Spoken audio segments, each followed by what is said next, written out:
on the previous episode of Talk That Talk. Really stuck with me, and that's these predominantly white institutions are not teaching their kids, well, we got to get you ready. So when you get out of here, you maybe get a job at Prairie View or at UT.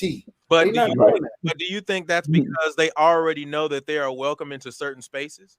No, I don't think that's it at all. They don't have to worry about going into certain spaces. They don't have to worry about that underfunded school that they're going to where it's a whole bunch of black kids and those kids don't have these parents and blah, blah, blah. Like, do you think it's because of that reason?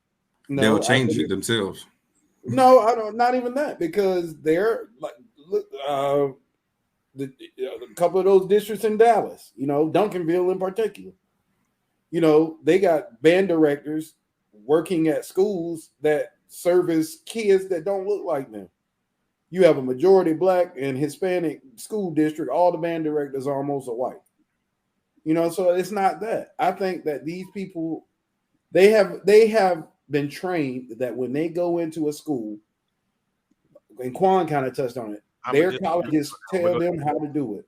Their colleges say, you're going to teach this man like U of H. You're only going to play, a certain way.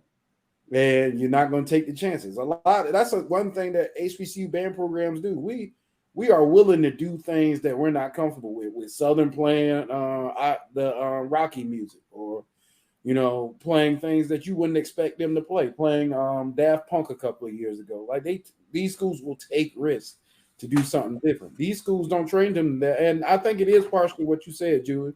Those kids don't, when they graduate from college, it is absolutely expected that they're not going to one of these schools that we're talking about. That is not even on their radar. So, and if they are, they're not staying long. Yeah, they just getting that. They're not staying long, right?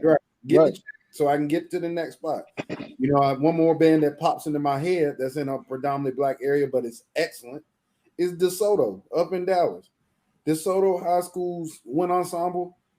Man, I heard them my second year at Prairie View. They blew me out the room, man. They were so good. And this is a predominantly black school. Now, their band director, Mr. Brown, is African American, but he didn't go to HBCU, and that's another conversation we probably need to have. When you have people that look like us that don't go to HBCU, and their expectation becomes what their school taught them that their expectation should be. And then they go sometimes to these HBCU bands and are successful. So I don't think it's that. I think that, like I said earlier, it is the expectation of the director. Quan hit it right on the head.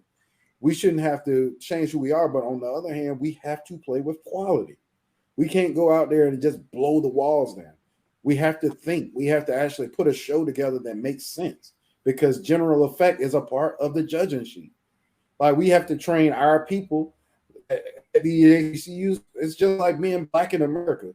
There's conversations we have with our kids that other races don't have to have with their kids. And we need to start having the talk with our music students. When you go out and apply for this job and you're going to UIL, don't make it an option. Carry your tail to UIL, get judged, and make your band better.